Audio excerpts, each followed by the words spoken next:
नमस्कार, मैं हूं हरिशंकर व्यास। स्वागत है आपका बिहार विधानसभा चुनाव 2015 में। लाख टके का सवाल है कि बिहार में चुनावी हवा कैसी बन रही है। टीवी और मीडिया में हल्ले से वह ज्यादा प्रभावित है या नेताओं के भाषणों से सार्वजनिक विमर्श बना है, या फिर होर्डिंग, बैनर, सोशल मीडिया व विज्ञापन के प्रचार से हवा बन या बिगड़ रही है। आमतौर पर चुनाव में जीत हार उन 8-10% वोटों से तय होती है जो ऐन वक्त तक दुविधा में रहते हैं। बाकी मतदाता अपने अपने कारणों से वोट का फैसला लिए हुए होते हैं। जो वोटर निर्गुट और दुविधा में होते हैं वे ही प्रचार से प्रभावित होकर अंत में जो फैसला करते हैं उनसे जीत हार बनती है। सो अभी जो प्रचार है और हर दिन का हल्ला जैसी हवा बना रहा है उसका बहुत महत्व है, लेकिन इसे जानना और बूझना मुश्किल है, इसलिए कि बिहार शहरीकृत प्रदेश नहीं है। बस्ती, गांव और कस्बे से जीत हार का फैसला होता है।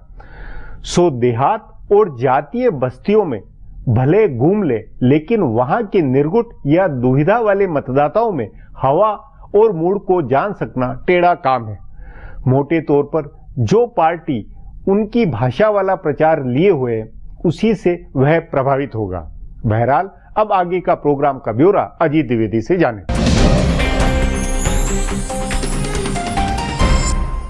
नमस्कार, मैं हूं अजीत द्विवेदी। बिहार के दोनों बड़े गठबंधन अपनी अपनी हवा बना रहे हैं।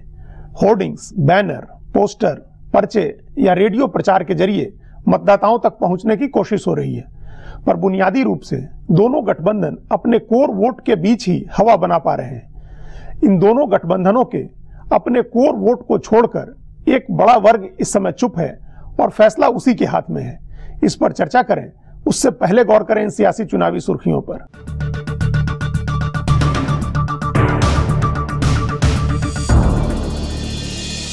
बिहार विधानसभा के लिए दूसरे चरण का मतदान शांतिपूर्ण ढंग से पूरा हो गया। 6 जिलों की 32 सीटों पर आज वोट डाले गए। इनमें से 23 सीटें नक्सल प्रभावित इलाकों में थीं, लेकिन वहां भी लोगों ने जमकर वोट डाला। गया जिले में सबसे ज्यादा वोटिंग हुई है। सबसे अधिक नक्सल प्रभावित 11 सीटें इमामगंज, बाराचट्टी, बोधगया, टिकारी, अतरी, गरुआ, शेरघाटी, चैनपुर, नबीनगर, कुटुम्बा और रफीगंज पर 3 बजे वोटिंग खत्म हो गई। 12 सीटों चेनारी, सासाराम, घोसी, डिहरी, काराकाट, अरवल, कुर्था, जहानाबाद, मखदूमपुर, गोह, बेलागंज और वजीरगंज में शाम 4 बजे मतदान खत्म हुआ।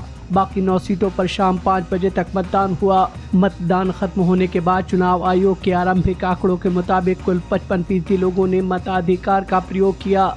दूसरे चरण की 32 सीटों पर मतदाताओं की कुल संख्या 86 लाख के करीब थी। प्रदेश के पूर्व मुख्यमंत्री जीतन राम मांझी और विधानसभा अध्यक्ष उदय नारायण चौधरी सहित कई दिग्गज नेताओं की किस्मत ईवीएम में बंद हो गई।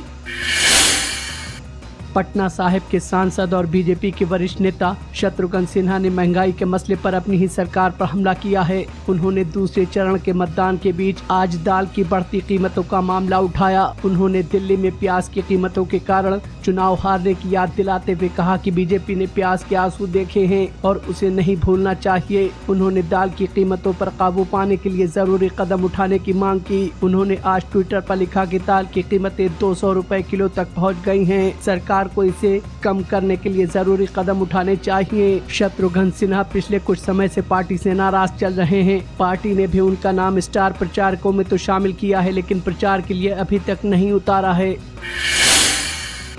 दिल्ली के मुख्यमंत्री अरविंद केजरीवाल ने भविष्यवाणी की है कि बिहार में बीजेपी चुनाव हार रही है और नीतीश कुमार जीत रहे हैं। केजरीवाल ने आज ट्वीट करके कहा है कि मोदी जी बिहार में बुरी तरह हार रहे हैं और नीतीश कुमार जीत रहे हैं। उन्होंने नीतीश की जीत की भविष्यवाणी करते हुए कहा है कि वो फिर से बिहार की कमान संभालने जा रहे हैं। गौरतलब है कि पिछले दिनों केजरीवाल ने दिल्ली में नीतीश कुमार का सम्मान किया था और उनका समर्थन किया था। उसके बाद वो बिहार सरकार के एक कार्यक्रम में शामिल होने भी गए थे। हालांकि वो बिहार में नीतीश के पक्ष में प्रचार करने नहीं गए।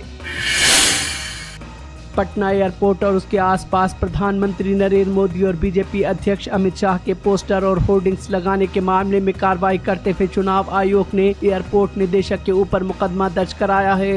इससे पहले राजद, जदयू और कांग्रेस की शिकायत पर सुनवाई करते हुए चुनाव आयोग ने पटना हवाई अड्डा और उसके आसपास लगे सारे होर्डिंग्स और पोस्टर हटवा दिए थे। अब पेश है चुनावी सरगर्मी के बीच पार्टियों और नेताओं के बारे में इधर उधर से छांटी गई कानाफूसी।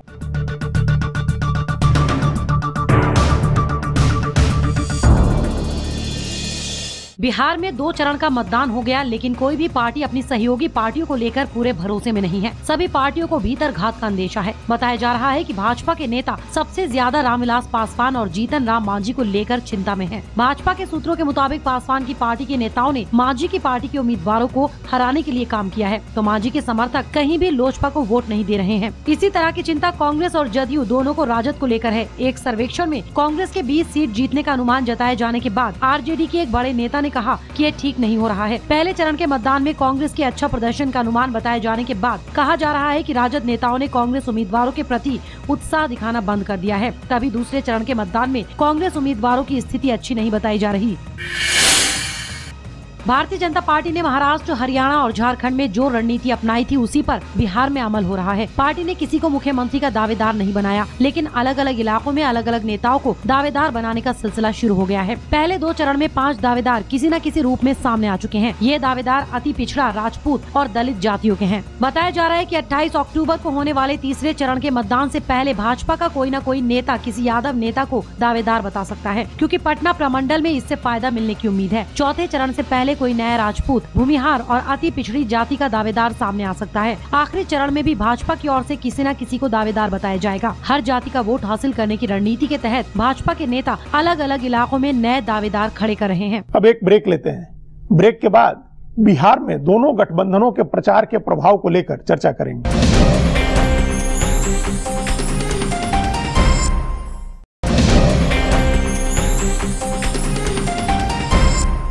अवधेश जी, बिहार के चुनाव में कुछ चीजें एकदम स्पष्ट हो गई हैं कि दोनों का वोट, एक तरह से जो कोर वोट है वो दोनों गठबंधन का साफ साफ दिखने लगा है, खुल के उनके लोग बोलने लगे हैं। और दूसरी तरफ ये जो प्रचार है वो भी बहुत तेज हो गया है। उस एक वर्ग को लुभाने के लिए जो अभी बोल नहीं रहा है, चुप है, तो उस जो चुप है जो वर्ग अभी, उसको लुभाने में आप प्रचार की क्या भूमिका देख रहे हैं, या वो किस चीज से प्रभावित होगा? देखिए, बिहार चुनाव में सामान्यतः जब हम विचार करते हैं कि उम्मीदवार है, जाति के आधार पर है, कुछ पार्टी के निश्चित कार्यकर्ता हैं, उनके समर्थक हैं, तो वो जहां आप जो जिस चीज को आप चिन्हित करना चाह रहे हैं, कोर वोटर, आबद्ध मतदाता या प्रतिबद्ध मतदाता, तो ऐसा लगता है कि एक वर्ग प्रतिबद्ध है दोनों पक्षों में, लेकिन निर्णायक शायद वो होता है जो कि दोनों पक्षों में प्रतिबद्ध नहीं है, क्योंकि उसकी एक बड़ी संख्या है, वो कोई छोटी संख्या नहीं है। लेकिन बिहार चुनाव में थोड़ी इसमें जो है ना, मतलब जिसको कहते हैं थोड़ा गड़बड़ स्थिति इसलिए बनी है कि जब से उम्मीदवार खड़े हुए हैं और तीसरे समूह के भी उम्मीदवार खड़े हो गए हैं, तब से जो वो तथाकथित या आप कहें कि एकदम प्रतिबद्ध और आबद्ध मतदाता हैं, उनके भी एक वर्ग में थोड़ा सा हलचल है इस बार बिहार में। ये एक परिवर्तन आया है। जो गैर प्रतिबद्ध मतदाता है वो भी इससे प्रभावित होगा और खिलाफ जा सकता है। जैसे भारतीय जनता पार्टी के कुछ नेताओं ने पिछले मुख्यमंत्री की बात कर दी, तो उसकी प्रतिक्रिया यह हुई बिहार में जो गैर प्रतिबद्ध मतदाता है कि अगर भाजपा भी अग्रे और पिछड़ों की ही बात करेंगी तो उनमें और लालू यादव में क्या अंतर रहा। तो ये इस प्रकार के बयानों से भी सामूहिक मनोविज्ञान कायम होता है और वो मतदाता प्रभावित होता है। तो लेकिन मैं अभी भी कह रहा हूं कि गैर प्रतिबद्ध मतदाताओं में एक बड़ा वर्ग वो होता है जो कि हमेशा सकारात्मक मुद्दों पर, राज्य और देश के विकास के आधार पर, बेहतर उम्मीदवार के आधार पर मत देता है। सांप्रदायिकता में और जाति में बहने वाले वो लगभग प्रतिबद्ध मतदाता हो गए हैं। अवधेश जी, हमारे साथ बातचीत करने के लिए बहुत बहुत धन्यवाद। आपका भी धन्यवाद। अब फिर एक ब्रेक लेते हैं। ब्रेक के बाद बिहार की वास्तविक राजनीति का एहसास कराने वाली कुछ तस्वीरें दिखाएंगे।